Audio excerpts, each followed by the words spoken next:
해보자. 자, 뭐 되게 기초적인 내용으로 구성되어 있는 문제인데 이게 새끼 문제가 3번까지 달려 있거든요. 근데 새끼 문제를 쭉 파악하다 보면 꽤 중요한 내용이 들어있구나를 생각해 볼 수 있는 문제입니다. 자, 우선 이제 문제에서 A, B, C 세 개의 이제 원소를 들고 있는데 이 A, B, C 세 개의 원소가 3, 4주기 금속 원소다. 3, 4주기 금속 원소다.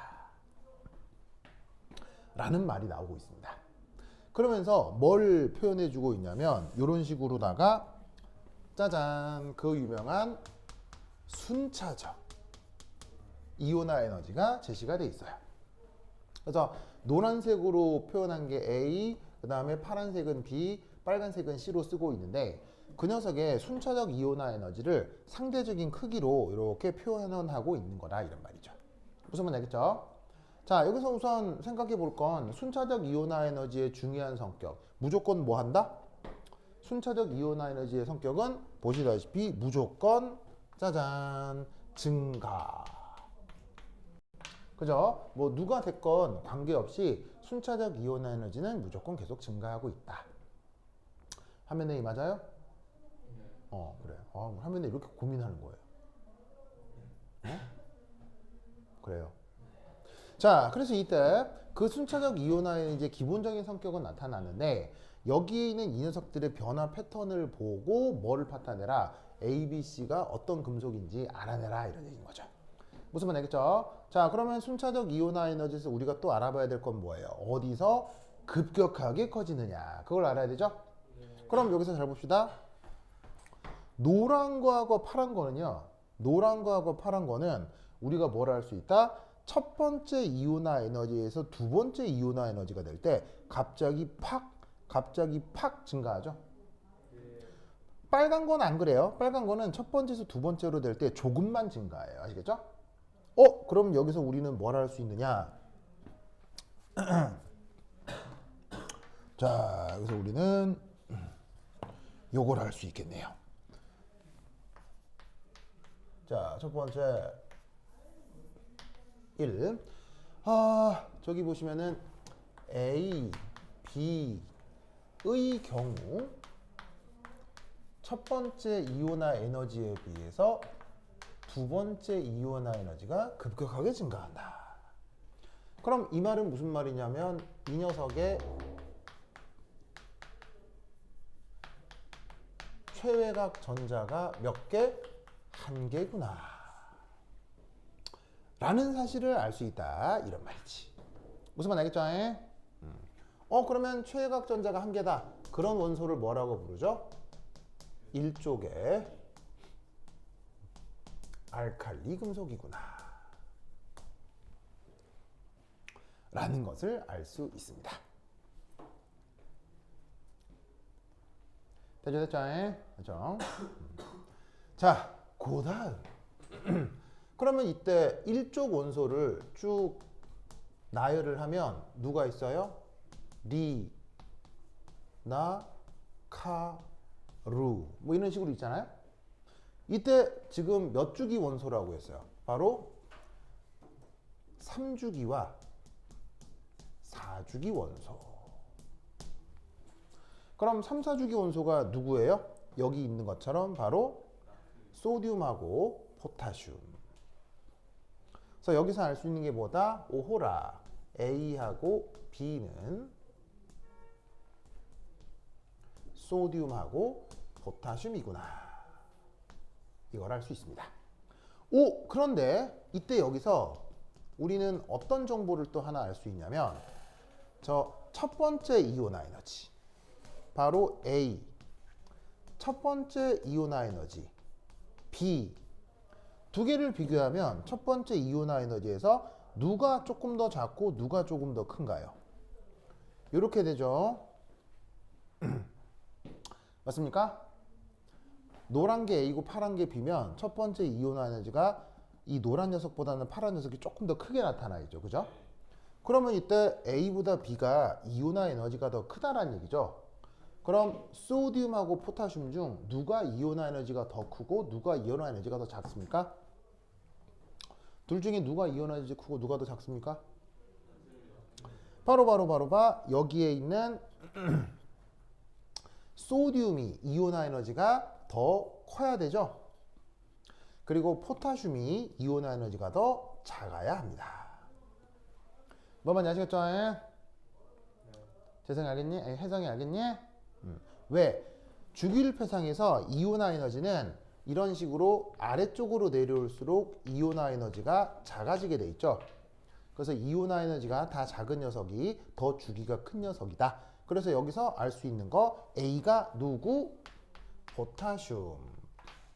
B가 누구? 소디움. 그래서 소디움 원자번호 몇 번? 11번. 포타슘 원자번호 몇 번? 19번. 됐죠? 이렇게 판단해 주시면 되겠습니다. 오! 그런데 그것에 대해서 C는 첫 번째 이온화 에너지, 두 번째 이온화 에너지 고만고만하죠. 그런데 갑자기 몇 번째에서 세 번째 이온화 에너지에서 C는 급격하게 증가를 합니다. 오! 그러면 여기서 우리는 뭘 할 수 있다? C는 바로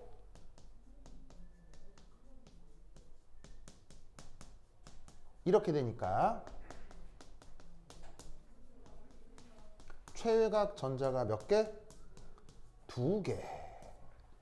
최외각 전자가 두 개면 몇 족 원소? 2족 원소. 됐죠? 2족 원소. 그러면 2족 원소니까 바로 2족이 누가 있는지 살펴봐야 되겠죠. 자, 2족 첫 번째 누구부터 있어요? 베릴륨 있죠? 맥니지움 있죠? 칼슘 있죠? 베마, 칼, 스트론튬 있죠? 그래서 맥니지움이 3죽이고 칼슘이 4죽이라 이런 말이야. 됐습니까? 그럼 이때 우리는 뭘 할 수 있다? 여기에 있는 맥니지움하고 칼슘이 뭐다? C일 가능성이 있다 이런 얘기지. 무슨 말 알겠죠? 그러면 이때 요 C가 만약에 맥니지움이다. 그러면 12번이죠? 그 다음 칼슘이면 몇 번이에요? 20번이잖아요. 맞습니까? 그런데 문제에 어떤 힌트가 하나 있어요? 원자번호 비교했더니 A가 제일 크다. 이런 말이 있죠? 그럼 이때 원자번호가 얘가 제일 커야 되니까 칼슘이면 곤란하겠죠. 무슨 말 알겠죠? 그래서 칼슘을 버리고 C는 맥니듐이 된다. 라고 판단하면 되겠습니다. 여기까지 됐죠? 그죠? 그 다음 지우나 이렇게 해줄게요. 지우사 쓱쓱쓱쓱.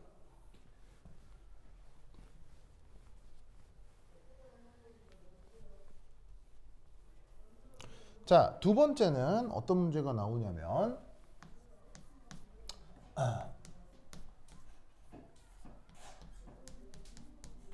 일렉트론 어퍼너티를 비교하라는 문제가 나오고 있습니다. 어디서? 누구하고 누구? B하고 C.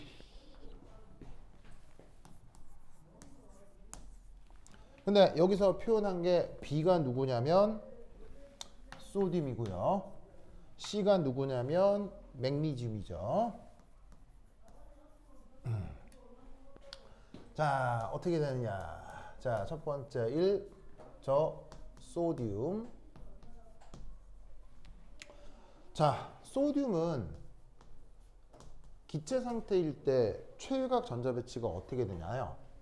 3s1이죠. 그죠? 그런데 얘가 전자를 받아서 소듐 1- 음이온이 된다면 이때 어떻게 되겠습니까? 전자 배치가 3s2가 될 거다 이런 말이에요. 무슨 뜻인지 아시겠죠? 그럼 이때 우리는 어떤 생각을 할 수 있냐면 이 s오비탈이라고 하는 녀석이 무슨 효과가 있어요? 침투 효과가 있죠. 그 덕에 침투 효과와 유효 핵전화가 크다. 고 생각해 볼 수 있어요. 그러다 보니까 유효액전화가 큰 오비탈이니까 전자가 추가적으로 이렇게 뭐냐면 들어오는 일이 바로 전자 친화도라고 했을 때 양수, 그리고 그 전자 친화 반응을 엔탈피로 표현할 때 음수가 나타날 거다라고 생각할 수가 있다는 거죠. 자, 엔탈피가 음수, 전자 친화도가 양수, 이런 걸 무슨 반응이라고 하죠? 이런 걸 무슨 반응이라고 하죠? 발열 반응이라고 하죠. 그래서 자, 알칼리 금속의 전자 친화 반응은 발열 반응이에요. 알겠죠? 왜? S오비탈이 침투 효과와 유효액 전화가 크니까요. 발열 영어로? 해성, 발열 영어로.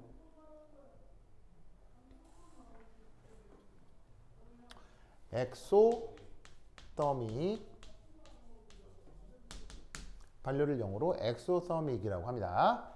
자, 그런데 이때 두 번째 이 소듐 말고 맥니지움. 자, 역시나 맥니지움 기체 상태일 때 전자 배치 어떻게 되나요? 얘는 3s2 상태에서 전자를 받아들여 맥니지움 기체 1-가 되면 얘 전자 배치가 3s2 3p1이 되겠죠? 무슨 뜻인지 아시겠어요? 그래서 어떻게 되느냐, 들어오는 전자가 새로이 배치되는 전자가 p오비탈이 된다 이런 얘기죠. 오비탈이. 아시겠죠? 그런데 이때 아까 s오비탈이 뭐라 그랬어요? 침투 효과가 크다고 했죠. 침투 효과가 크기 때문에 이 s오비탈은 저기에 있는 요 3p에 대한 가림 효과가 아주 크게 나타납니다. 그래서 가림 효과가 크게 나타나기 때문에 이 3p 오비탈은 어떻게 되느냐, 유효 핵전화가 어떻게 된다? 작고 전자 간 청력이 핵과 전자 간 인력보다 우세하게 나타나는 거죠. 그러다 보니 맥니듐 같은 알칼리 토금속들은 전자 친화도 얘가 음수, 그리고 요때의 엔탈피 변화가 양수가 되는 겁니다. 자, 엔탈피 변화가 양수다, 전자 친화도가 음수다, 이런 걸 무슨 반응이라고 얘기해요? 이런 걸 흡열이라고 하죠. 화면에 흡열 영어로 엔도라고 합니다.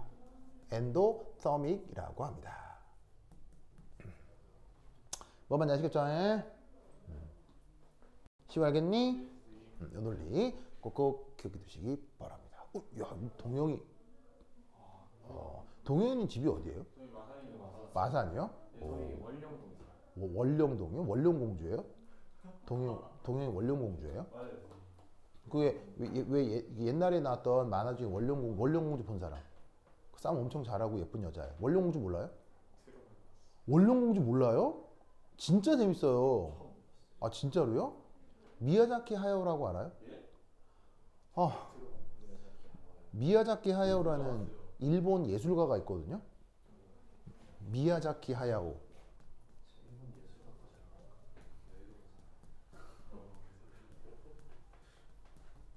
혹시 그거 알아요? 토토로? 토토로 하죠? 그 원작자예요. 네, 토토로 원작자예요. 그 다음에 뭐 하울의 움직이는 성. 하울의 움직이는 성. 그리고 하울의 움직이는 성하고 그 다음에 또 대표적으로 뭐가 있어? 그거 센가 치히로의 행방불명. 예, 이 사람 거예요. 다 이 사람 거예요. 예, 아니 그냥 예술가가 아니고요. 전 세계적인 예술가. 센가 치히로의 행방불명 같은 경우는 칸 영화제 황금종려상 받았잖아요. 아니 황금사자상 받았다. 종려상이 하여튼 칸 영화제 작품상 받았다고요. 그래서 그 애니메이션으로는 전 세계 원탑인 사람이에요. 예, 그 뭐냐면 그 70년대에는 미래소년 코난도 만든 사람이고요. 그래서 이분 작품 중에 동영이를 소재로 한 애니메이션이 있어요. 동영이를 소재로 한 원령공주. 네, 원령공주라는 애니메이션이 있습니다. 네, 그것은 원령인데 하여튼 뭐 동영이 공주 알겠어요? 원령동에 사는 동영이 공주. 이 애니메이션은 액션이 압권입니다. 액션이 죽입니다. 전투씬이 있는데 어마어마합니다. 그래서 애니메이션으로 구현할 수 있는 최고의 퀄리티를 보여주는 사람입니다. 근데 이제 최근 이 양반이 그 뭐냐면 부진을 겪었거든요. 왜? 아니요. 일본이 상황이 나빠져서요. 일본 경제적으로 상황이 안 좋죠. 그러다 보니까 일본 내에서 제작비가 안 돌면서 일본 내에서 애니메이션 만들기가 어려워졌던 거예요. 그래가지고 이 양반이 은퇴한다 하다가 갑자기 구세주를 만났죠. 누구? 넷플릭스를 만났습니다. 넷플릭스에서 이 미야자키 하야오 애니메이션을 판권을 샀습니다. 얼마에? 3,500원. 얼마에? 한 작품당 2,000억. 총 10개. 10개. 2조의 미야자키 하야오의 그 뭐냐면은 저작권을 판 거예요. 그래서 넷플릭스에 들어가면 미야자키 하야오의 대부분의 애니메이션을 볼 수 있어요. 그래가지고 요즘 할아버지 요즘 신수가 훤하세요. 알겠어요? 2조 벌었어. 2조 벌어가지고 할아버지 신수가 훤해. 그래서 다시 은퇴 번복하고 또 해. 그래서 그 원령공주 알겠어요? 그 다 갑자기 동영이 하니까 생각 원령공주 알겠죠? 나중에 동영이 보면 원령공주 얘기했죠. 알겠죠? 동영이 공주, 원령공주. 좋네. 하여튼 그렇다. 엄청 재밌어요 이거. 엄청 재밌어요. 의미도 의미지만 영화 보면 영화 자체가 정말 재밌어요. 미야자키 하야오 애니메이션 중에서 최고의 애니메이션은 그거야. 내 개인적으로 뽑는 원탑은 포르코 로소라고 하는 애니메이션이 있어요. 포르코 로소라고 하는 애니메이션이 있거든요. 이거 이탈리아어인데 붉은 돼지. 배경은 1차 세계대전이 막 끝난 이후의 상황이에요. 1차 세계대전이 인류가 만들어낸 전쟁 중에서 가장 참혹했던 전쟁 중에 하나거든요. 그래서 1차 세계대전 때 한 몇 천만 명씩 죽어요. 그때 참전했던 어떤 공군 파일럿이 하도 많은 사람을 죽여가지고 스스로 PTSD가 온 거예요. 그래가지고 자기가 살기 위해서 남을 죽여야만 했던 상황에서 PTSD가 와서 거울 속에 자기 얼굴 모습을 볼 수가 없는 거예요. 이 살인자 하면서. 그래서 그 공군 파일럿이 자기 얼굴을 돼지 모양으로 성형수술을 해요. 그래서 얼굴이 돼지 얼굴이에요. 자기 얼굴을 인간의 얼굴에서 돼지 얼굴로 성형수술을 해요. 근데 이 돼지 얼굴을 한 파일럿이 실력이 좋겠죠. 어마어마한 실력을 소유한 사람인데 자기 얼굴을 돼지로 성형수술을 하고 빨간색 전투기를 몰고 다녀요. 그래서 이름이 포르코로소예요. 이 영화는 아마 내가 본 영화 중에서 가장 로맨틱한 영화예요. 진짜 감성이 철철철 넘쳐 흘러요. 이 영화 보면 있잖아요. 막 가슴이 녹아내려 막 너무 행복해요. 이 포르코로소의 사간사간한 사랑 얘기도 싹 나오거든요. 그리고 과거 PTSD 때문에 현재를 살아가는 얘기, 그리고 그 포르코로소를 도와주는 주변 사람들의 이야기. 무슨 말인지 알겠어요? 특히나 이 포르코로소 주변에 어여쁜 여성들의 이야기. 진짜. 그리고 당연히 비행기 전투씬 나오고 있어 안 나오고 있어요? 어마어마한 비행기 전투씬이 나오겠죠? 액션 연출이 죽입니다. 그래서 이 드라마 강추입니다. 짧습니다. 1시간 반밖에 안 됩니다. 1시간 반밖에 안 되기 때문에 짧게 볼 수 있습니다. 그래서 약간 마음이 무거울 때, 가슴이 촉촉해지고 싶다. 강추. 넷플릭스에 있습니다. 넷플릭스에 들어가서 포르코로소 붉은 돼지 지금 나옵니다. 정말 재밌습니다. 애니메이션이라서 뭐 옛날 작품인지 요즘 작품인지 그런 게 구분이 안 돼요. 그냥 세계제 1차 대전 시기를 그린 정말 가슴 촉촉해지는 애니메이션. 잔인한 장면 1도 없어요. 자극적인 장면 1도 없어요. 그냥 유쾌쾌활한데 가슴이 촉촉해집니다. 저는 그런 거 좋아요, 안 좋아요? 가슴 촉촉해지는 거. 재밌습니다. 네, 좋습니다. 혜정이 이런 거 별로 안 좋아하죠? 혜성이는 피 보고 막 이런 거 좋아하죠? 어? 아 고음을 좋아해.